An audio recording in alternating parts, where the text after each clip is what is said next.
É, é engraçado, galera, que todo mundo que manteve essa posição negacionista, né, contrária à vacina, agora está se vacinando.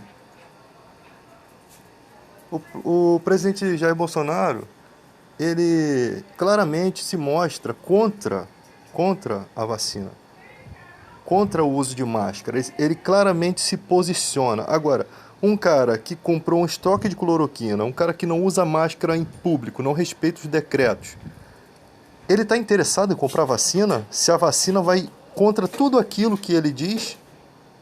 Então, o desinteresse do presidente da República, né, e dando aquela desculpa de que não, nós somos uma grande potência e se eles quiserem o nosso dinheiro, eles que venham a nós. Essa postura do Bolsonaro que matou a sociedade. Foi essa postura de irresponsabilidade. E a segunda, dos governantes e até do STF também, que não faz nada contra as empresas de transporte público, que é uma outra massa que matou muita gente, né? Então o STF também era para se envolver nessa questão do transporte público, obrigar que as empresas realmente fizessem uma transformação no transporte público a ponto das pessoas as pessoas poderem trabalhar sem a necessidade de ficar mutuadas e contagiando umas às outras. Então há uma série de irresponsabilidade, né? Nós vemos que não há realmente o interesse de fazer isso. Não existe.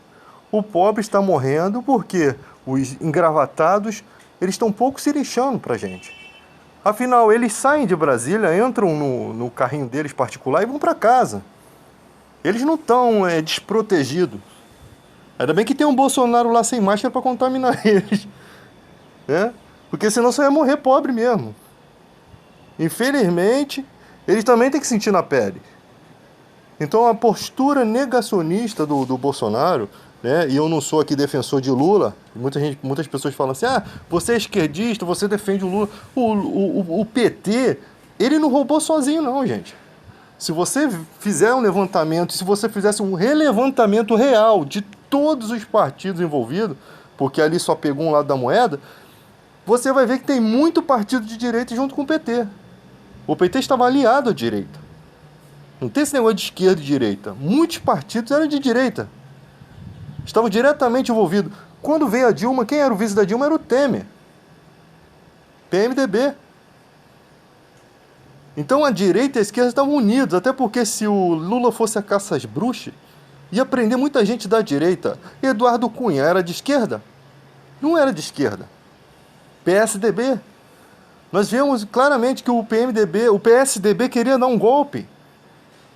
Nós vemos claramente. Então, as pessoas sempre jogam nessa questão. Não estamos falando aqui de partidarismo, nós estamos falando aqui da irresponsabilidade do Bolsonaro. Mas ele falou que no carnaval todo mundo era para ter feito lockdown. É tipo você falar uma coisa que não vai acontecer. Primeiro que não se havia tantas informações, até ele mesmo dizia que era só uma gripezinha. Ele foi ao ar para dizer que o histórico de atleta dele não afetaria ele. Então que papo é esse? E uma postura negacionista, né, incentivando, andando no meio das pessoas sem máscara, é uma irresponsabilidade. Isso para mim é uma afronta ao STF. Aqui, ó, tô sem máscara. O que vocês vão fazer comigo? É tipo fazer uma afronta para que ele possa revidar. Mas ninguém caiu na afronta dele. Ele ficou fazendo papel de idiota. E isso é uma afronta também você que está morrendo, você que está internado, você que não está conseguindo nenhuma internação. Isso é uma afronta, gente. Você pode gostar do Bolsonaro, mas é uma afronta, tá? Mas a máscara não protege. A máscara tem protegido, sim. Vamos supor que todo mundo tirasse a máscara. Como estaria o estado do Rio de Janeiro, o estado de São Paulo? Como estaria o nosso país? Como estaria o mundo? A máscara também serve para lembrar do seu distanciamento social. Eu estou de máscara, então não vou ficar próximo às pessoas. Eu estou de máscara, então vou usar o álcool. É uma coisa ajudando a outra.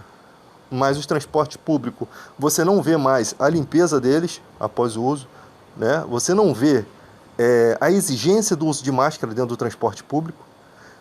É um país, cara, que você precisa entrar na justiça para fazer as pessoas usarem máscara. É um país, a vacina é obrigatória. Não, não precisa ser obrigatória. Quem não quiser a vacina, que morra. Quem não quiser tomar vacina, quer tomar cloroquina, o problema é seu. O que não pode é fazer o médico fazer nebulização com cloroquina sem com que a família autorize, sem com que o paciente autorize. Eu acho que o próprio paciente que tem que dar conta daquilo ali. Se ele não puder, não faz. Porque é um medicamento que é uma ação que não é recomendada e tem matado pessoas, né? Só que eu não sabia que os médicos tinham tanta autonomia. Então, se o médico quiser te dar estrume na tua veia, porque ele achou que aquilo ia fazer bom, vai ser ministrado aquilo na sua veia. E quantos médicos falsos nós temos no Brasil? E quanta gente que comprou diploma? E quanta gente idiota? Pessoas que tem que não servem para ser médico. Atende as pessoas de má vontade, nem olha para tua cara. Não sei o que estão fazendo ali, né? Nós estamos acostumados a enfrentar. Eu estou falando do lado ruim da moeda. Existem pessoas de bem. A maior parte do quadro hospitalar é uma bênção. A maior parte. Mas tem essas minorias que, por ser uma quantidade muito grande, acaba tendo um número muito grande de idiotas também, né? Então, gente, é complicada a situação do nosso país, porque os caras estão fazendo nebulização com cloroquina. Pelo amor de Deus, gente. Eu acho que tinha que haver um hospital só para quem nega vacina, só para os negacionistas. É isso aqui, reservados para o negacionista. Aqui você vai tomar ozônio retal, você vai tomar cloroquina retal, aqui você vai tomar tudo que você quiser, menos a vacina. E tinha que assinar um termo de responsabilidade. Não quero a vacina, porque aí você deixa a vacina para outro. É como o Léo Stoppa fala. Realmente é real a situação. A gente alertar, eles vão lá tomar vacina e você fica sem. Eles que se posicionaram contra a vida toda, perturbaram, encheram o saco, destruindo a reputação da vacina, né? Porque tem gente que está fora desse negócio de direita e esquerda e fica pegando informação aleatória, sem saber o resultado. E nós estamos vendo o resultado da vacina, está dando certo. Não pode não ser 100% eficaz. Pode ter gente sendo vacinado com água, pode. Pode ter gente que está sendo vacinado... Porque, olha só, se você tem uma vacina 97% eficaz, ela não é 100%. Se uma pessoa te vacinar com água, como é que você vai saber? Você pode pegar o vírus de novo. Vão alegar que você tinha 3%, em alguma hora você vacilou. É por isso que essa mulher estava vendendo vacina de água. Esses empresários imbecis foi um livramento. Porque eles iam achar que estavam vacinados, iam fazer as festinhas dele, iam tudo morrer. Se não fosse a polícia descobrir. Eles foi um livramento. Imagina você achar que está vacinado, você não vai tomar vacina. E ali deram água. Bem feito para vocês aprenderem a não passar na frente do sistema, só porque vocês têm dinheiro. Mas tinha que deixar eles vacinar com água. Ia perder dinheiro, tomar água na veia e depois tomar na tarraqueta também. Infelizmente, que situação difícil nesse país, gente. Uma situação difícil. Nós temos aí nem 10% de pessoas vacinadas, 20 milhões de pessoas. Então somos 200 e poucos milhões para ser vacinado. Se tivesse pelo menos 50% de pessoas vacinadas, as pessoas poderiam estar trabalhando. A coisa estaria melhor. E aos poucos, quando tiver 50% de pessoas vacinadas, você nem vai dar muita importância para o coronavírus. Sabe por quê? Porque você vai se basear em porcentagem e distribuído por estados e por municípios. Vai ter 2 ou 3 que vão morrer na tua rua, né? Não vai ter tanta preocupação assim, se você é uma pessoa saudável e jovem, né? E muita gente, o pior é que muita gente, depois de vacinado, vai passar a largar a máscara e pode piorar a situação. Agora nós estamos vendo, vou vacinar 1 milhão de pessoas por dia em abril. Não está vacinando 1 milhão de pessoas. São informações mentirosas. Fecharam o comércio, tudo bem, fecharam tudo, mas e aí? Não fizeram o que tinham que ter feito. Só mentiram. A questão não é o lockdown, cara. A questão é as pessoas obedecerem as coisas. O lockdown, ele chega a um ponto, ele chega a esse ponto porque as pessoas não obedecem. Você tem um elevador para descer 2 pessoas, desce 7. Você tem gente se aglomerando, as pessoas gostam de bater papo, as pessoas estão vivendo, estão achando que no mundo é aquele que era antes, não é mais aquilo. Nesse momento, o mundo não é aquela liberdade. Você tem que se restringir pela saúde da tua família, pela sua saúde, pela saúde do próximo. Você tem que pensar nisso, mas parece que jogaram uma coisa no ar, sabe? Que as pessoas estão mais alegres, estão achando que tem que curtir mais a vida agora do que nunca. Sabe, parece que tem um pozinho da imbecilidade no ar que as pessoas respiram e ficam todas idiotas achando que está tudo bem. Vai ser um demônio jogando esses pozinhos no ar, porque as pessoas estão vivendo como se nada estivesse acontecendo. E elas são presas fáceis exatamente assim, né? Como na época lá de Noé, estavam vivendo bem. Casavam, se davam de casamento, ninguém se preocupava. E até que veio o dilúvio e arrastou todo mundo. É isso que está acontecendo. Está havendo um dilúvio de doença, de morte, de sofrimento. E as pessoas estão vivendo como se nada tivesse acontecendo. Sabe? Não estão levando a sério. Eu acho, cara, que a situação pode se agravar mais. Mais do que já está. Porque vai ter uma hora, gente, eu já estou falando isso há um tempo, que o povo da saúde não vai mais aguentar. A galera da saúde vai jogar a toalha, gente. Vai ter uma hora, porque não adianta as pessoas ficarem ali insistindo em um povo idiota, com um povo imbecil, que não entende que ele está botando a vida dos médicos em risco. E se não tiver médico, você vai morrer dentro da tua casa. Um médico está ali, o enfermeiro está ali. Aquele tratamento que esse ator da Globo, né, da Minha Mãe é uma Peça, esqueci o nome dele, está fazendo, precisam de 6 pessoas ficarem 24 horas. Eu acho que tem que ter um revezamento ali, é mais de 6 pessoas, só para manter aquele equipamento funcionando, gente. E ele tem dinheiro para esse equipamento. Imagina o lascado na vida que não tem, já está morto. E o cara está ali entre a vida e a morte. E às vezes até é meio suspeito esse negócio de informação de médico. Ah, tá tudo bem. Esse negócio de tá tudo bem, eu só acredito depois que sai do hospital, mano. Porque às vezes, muitas vezes a pessoa fala, tá tudo bem, no outro dia dá nota de falecimento. É terrível. Então esse tá tudo bem, parece que dá um alívio e tal, mas não. Eu só acredito depois que estiver saindo do hospital, tendo alta, aí a gente pode sossegar. Né? A gente pode ter uma calma. Então, o decreto do uso de máscara do seu presidente que você idolatra é obrigatório para ele. Mas ele tem uma postura negacionista desde o início. E ele também é responsável pela não compra das vacinas. Eu sempre falo aqui, a alegação é que o cara que fabrica a vacina precisa se responsabilizar por danos colaterais. Mano, o medicamento passa por toda uma avaliação com pessoas saudáveis. O medicamento se mostra com nenhum problema com essas pessoas saudáveis. Nenhum problema. E se mostra eficaz. E esse medicamento vai vir para uma população com N problema. É lógico que pode ter algum problema de alergia, algumas coisas assim, de problema de saúde, que possa naquele momento o medicamento fazer algum mal. Como é que a empresa vai se responsabilizar?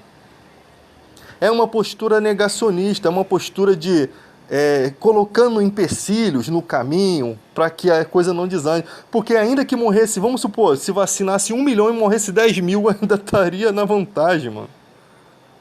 Porque morre muito mais sem a vacina. Morre 3 mil por dia sem vacina. 3 mil por dia. Então, gente, é um absurdo. Eu estou falando a níveis grotescos, não estou falando a níveis normais. A vacina se mostra com problema em 4, 5 pessoas gravíssimas e essas pessoas tratadas foram se recuperar, ninguém morreu. Então que postura negacionista é essa? O erro ali foi fatal. O erro do Bolsonaro ali foi crucial, foi fatal. As pessoas vêm no comentário, te xingam, pode xingar, pode falar o que for, mas a postura dele é negacionista, é nítido isso aí, o mundo está vendo, não sou eu que estou vendo. Não adianta o cara ser agressivo, defender com os dentes. A postura dele está sendo vista por todo o mundo. E um dia vai ter uma avaliação mundial sobre isso. E vai ser vergonhoso. Vai ser vergonhoso. O cara se posiciona como um líder evangélico, e os evangélicos ficam igual umas bestas, mas o cara, ele tá irritando o povo porque ele tá falando de Bíblia. Mas ele falou que comia gente com auxílio moradia. Isso vocês não lembram. Isso vocês não lembram. O cara é um ignorante, foge de todos os debates, foge quando é colocado contra a parede. Quando eu acho que o cara que ele não deve, ele não teme. Quem não deve, não teme. É o ditado certo. Se alguém vai me enfrentar com um argumento, se eu sou um mito de verdade, eu vou argumentar melhor. Eu vou argumentar e vou defender. Eu vou defender uma tese, não. Eu vou defender aquilo que estão falando de mim. E vou sair vitorioso, porque quem não deve, não teme. Mas quem teme, deve muito. E ele deve muito. Que mito é esse que pegava auxílio moradia sem ter direito? Não é mito. Mas todo mundo fazia. Mas se você é mito, você não é todo mundo. Você é uma pessoa diferenciada. O irmão dele, 17 mil por mês recebia como funcionário fantasma há 3 anos. Foi pego agora, pouco tempo. Não foi preso. O problema do Brasil é esse, não dá cadeia. Cadeia é só para pobre ferrado, não dá cadeia. Aí botam lá na internet, o mito quer que o bandido trabalhe. Todo mundo quer que o bandido trabalhe, mas isso não acontece no Brasil. Isso não vai acontecer, mano. Que terra do nunca que você vive. Você acha que traficantes grandes vão trabalhar? Cadê escritório de bandido? Não vai trabalhar, mano. Não vão trabalhar. Não adianta você insistir nisso. Pode ser que num país desenvolvido, né, as coisas funcionem dessa forma. Mas no momento não tem como funcionar assim. Não funciona. Começa a cortar regalias de preso, começa a mexer com essas coisas, você vê que bomba que vai estourar no Brasil. Aí vocês vão ver que o poder público não tem poder nenhum. Você vai ver eles correndo com canela entre os traseiros, né? Com calcanhar no traseiro. A canela foi fogo essa. Com calcanhar no traseiro em ritmo de fuga pelas fronteiras do México. E aí postam um negócio de causa e efeito. Aí fica o povo lá comentando. Vocês sabem que a Bíblia mesmo diz que nós cristãos, nós não fomos chamados porque nós que fomos chamados, nós não somos de nobre nascimento, né? A própria Bíblia diz que nós não temos muito estudo. A própria Bíblia diz isso. Não quer dizer que você seja burro, mas que nós não somos eloquentes. E tem um monte de cristãos querendo posar como eloquentes, como sabedores, como filósofos, né? E aí leva aquelas doutrinas falsas da igreja, aquelas doutrinas erradas, e são desmascarados por pessoas que nem são da igreja. Porque interpretam a Bíblia melhor. O nosso país, ele tá desse jeito assim, gente. Tem o povo bandido da igreja, não digo aqui todos, mas eu digo os maiores, né? Macedo, Valdomiro, Agenotruque, esses caras assim, são os bandidos da fé, né? Inclusive o Macedo tem uma emissora que foi dada por quem? A concessão? Pelo Collor. E quem está puxando o saco dele? O Collor 2, né? O Bolsonaro. Por quê? Porque eles precisam de uma mídia para proteger eles. E a única mídia que está batendo de frente com a Rede Globo, por enquanto, que não chega ao Ibope da Rede Globo, mas que faz uma média, é a Rede Record. As demais são neutras, café com leite, né? Só o SBT também, que é um puxa-saquinho também do Bolsonaro. Mas é nítido que ninguém quer ficar contra o presidente da República. Ninguém quer ter problemas financeiros. E a Globo não, a Globo bate mesmo de frente, mano. A Globo bate de frente. Ela teve muitos erros na história. Defendeu a ditadura, ficou do lado deles. Teve muitos erros. Inclusive o pai do Collor matou um cara dentro da Câmara e foi protegido pela Rede Globo porque tinha parceria com a Rede Globo. Teve muitos podres. Então eu posso falar tranquilo, nitidamente, sobre os podres da Rede Globo, que não é tudo verdade que diz, e sobre o que é verdadeiro, né? O Bolsonaro não é o candidato da Rede Globo. talvez fosse o Meirelles, né? Mas ela bate de frente com o Bolsonaro há muito tempo, porque não tem como não bater de frente, né, cara? O Collor ainda tinha uma postura, ele é mentiroso, mas ele tinha uma postura diante das câmeras, uma postura certa, adequada. Tu vê que no debate do Enéas, o Enéas cozinhava ele, mas ele ficava na dele, na defensiva, né? Ele não respondeu que não tinha resposta, mas o Bolsonaro, quase que eu confundi aqui, né? O Bolsonaro não, ele fala um monte de asneira. Ele é um posto de asneira. Ele faz piada com quem não se deve, ele é preconceituoso, ele faz piada com vírus, com pessoa doente. Ele é totalmente surreal, cara. Ele acho que não pensa antes de falar. Ele não pensa mesmo, ele vai falando e ele nem para dizer que tá errado, não. Ele é aquele cara que pra ele, tudo que ele fala tá certo. E se tiver errado também dane-se, ele não tá nem aí. Ele é esse tipo de cara, despreocupado com a opinião alheia, mano. Ele é esse tipo de situação. Então, ele não vai refletir. Cada dia ele vai falar mais cagada em cima de cagada, né? E a Bíblia mesmo fala pra gente não se meter com uma pessoa que abre muita boca, que fala muita asneira, né? Porque o cara vai falando e ali vai saindo tudo que tá no coração da pessoa, mano. Ele não tem um momento de... Ele só vive em transe, ele não tem um momento que ele para e fala alguma coisa real, sabe? Até a postura dele de bonzinho, até a cara dele não fica bom. Não fica boa, porque o coração dele é regido pela hipocrisia, sabe? Ele é aquilo ali. Não falo nem que é hipocrisia, porque ele é realmente aquilo que ele pensa, tá? Eu queria muito que ele fosse um mito, cara. Eu queria, porque eu ia estar defendendo ele. No início das minhas postagens no Face, eu via ele falando sobre aquele kit gay, eu achava que aquilo era real, cara. Porque aquela amostra do Man, que a criança tocava um homem nu, aquilo ali era como se fosse uma causa e efeito. Era para comprovar realmente as coisas que o Bolsonaro estava falando. E aquilo causou uma revolta popular. Foi causa e efeito. Eles enganaram a gente com a internet. A gente era muito cru, né? Em questão de... Vagabundo ainda postava o ovo que fritou e botava no Orkut. A internet era isso. Todo mundo queria dizer que tinha comida em casa. Era mais ou menos isso.